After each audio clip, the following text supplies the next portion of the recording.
बुलंदशहर में एक युवक की हत्या कर दी गई। हत्यारा कोई और नहीं बल्कि मरने वालों का अपना दोस्त था। पुलिस के मुताबिक पहले शराब पार्टी हुई थी और फिर नशे की हालत में दोनों में विवाद हो गया और इसी के दौरान में एक दोस्त ने दूसरे दोस्त का कत्ल कर दिया। रिपोर्ट देखिए। जंगल में मौत की पार्टी, पहले छलकाया जाम, फिर दोस्त का काम तमाम। दोस्ती के कत्ल की ये कहानी बेहद खौफनाक है। इसमें एक दोस्त है, दूसरा दोस्त की शक्ल में कातिल। बुलंदशहर जनपद के थाना बीबी नगर के गांव सैदपुर में दोस्त ने दोस्त की चाकू से वार कर हत्या कर दी। शनिवार सुबह युवक का लहूलुहान शव जंगल में मिला। सूचना पर पुलिस मौके पर पहुंच गई और जांच शुरू कर दी। मृतक की शिनाख्त सैदपुर गांव निवासी आस मोहम्मद के रूप में हुई है। आज सुबह लगभग 9 बजे थाना बीबी नगर पे सूचना प्राप्त हुई थी, जिसमें बताया गया कि एक व्यक्ति की हत्या हो गई है। तत्काल सूचना प्राप्त होने पर थाना पुलिस एवं फील्ड यूनिट मौके पर पहुंची। मृतक का नाम आस मोहम्मद उर्फ आशु पुत्र शरीफ निवासी ग्राम सैदपुर बताया गया है। मृतक के पिता द्वारा गाँव के ही एक व्यक्ति शुभम पुत्र नवीन के खिलाफ तहरीर दी गई है, जिसमें इनके द्वारा बताया गया है कि ये दोनों अच्छे दोस्त थे। मृतक जब भी गांव में आता था तो शुभम के पास बैठकर ही शराब पीता था। आस मोहम्मद और शुभम आपस में गहरे दोस्त थे। पुलिस जांच के मुताबिक आस मोहम्मद ने शुक्रवार रात गांव सैदपुर में अपने दोस्त के साथ शराब पी थी। शराब पीने के दौरान आस मोहम्मद और शुभम के बीच किसी बात को लेकर झगड़ा हो गया था। देखते ही देखते मामला इतना बढ़ गया कि गुस्से में शुभम ने चाकू से वार कर आस मोहम्मद की हत्या कर दी और शव जंगल में फेंक दिया। राहगीरों ने शव देखा तो खबर पुलिस को दी गई, जिसके बाद हत्याकांड का पता चल पाया। ये दोनों अच्छे दोस्त थे। मृतक जब भी गांव में आता था तो शुभम के पास बैठकर ही शराब पीता था। कल भी ऐसा ही हुआ। मृतक जब गांव में आया तो वह शुभम के पास गया। शुभम ने रात में ही मृतक की मां को फोन करके बताया भी कि वह उसके पास है। इसके बाद इनका शराब पीने के बाद कुछ आपसी विवाद हो गया, जिसमें शुभम पुत्र नवीन द्वारा मृतक आस मोहम्मद को मार दिया गया, उसकी हत्या कर दी गई। सूचना के बाद मौके पर पहुंची पुलिस और फोरेंसिक टीम ने क्राइम सीन की जांच की। शव को पंचनामा भर पोस्टमार्टम के लिए भेज दिया है। वहीं मृतक के परिजनों ने शुभम के खिलाफ हत्या की तहरीर दी है। पुलिस का दावा है कि आरोपी जल्द ही कानून के शिकंजे में होगा। Bureau report, news 18।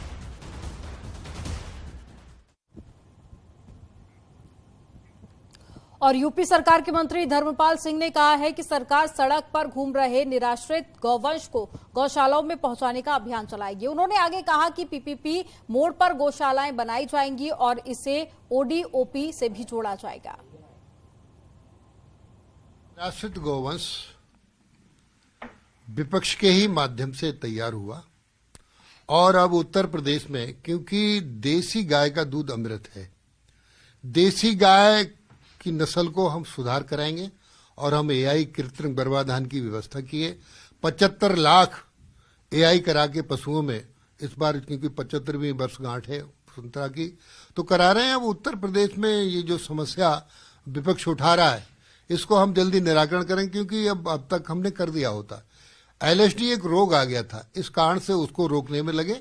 अब शीघ्र ही और बहुत जल्दी एक अभियान चलाकर निराश्रित गौवंश को आश्रय स्तर पर पहुंचाने का काम सरकार करेगी। अब किसानों के खेतों में और सड़कों पर ये निराश्रित गौवंश दिखाई नहीं देगा। सर, जो गौशालाएं जो आप सरकार बनाने जा रही है, चाहे पीपीपी मोड पर हो या सरकार अपनी तरफ से कुछ प्रोवाइड करा रही हो, तो किस तरह से योजना है उनको जिससे सपोर्ट मिले? देखिए, निराश्रित गौवंश को आश्रय स्थल पर पहुंचाकर बड़ी बड़ी गौशालाएं बनाने का हम पीपी मोड पर दे रहे हैं। इसलिए दे रहे हैं कि ये सौर ऊर्जा बनाएंगे, ये पैनल ऊर्जा भी बनाएंगे और बर्मी कंपोस्ट भी बनाएंगे।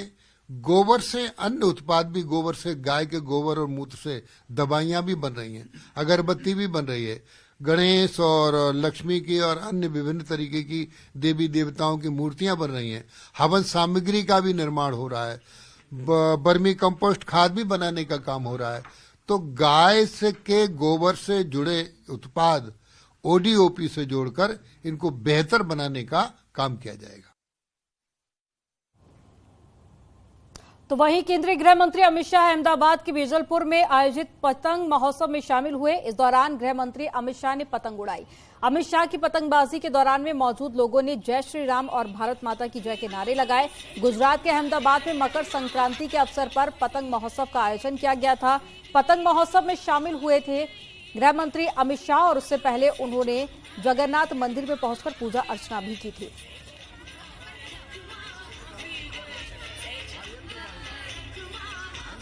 और ये 3 तस्वीरें आप देखिए गृह मंत्री अमित शाह के गुजरात दौरे से जुड़ी हुई। पहली तस्वीर पतंगबाजी करते हुए गृह मंत्री अमित शाह, दूसरी तस्वीर भी उस दौरान की जब महोत्सव में शामिल हुए थे, पतंग महोत्सव में केंद्रीय गृह मंत्री अमित शाह।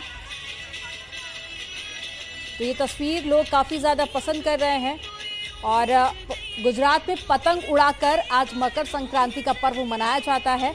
और ऐसे में जब गृह मंत्री अमित शाह गुजरात पहुंचे तो उन्होंने भी इस परंपरा को पूरा किया और पतंग उड़ाई।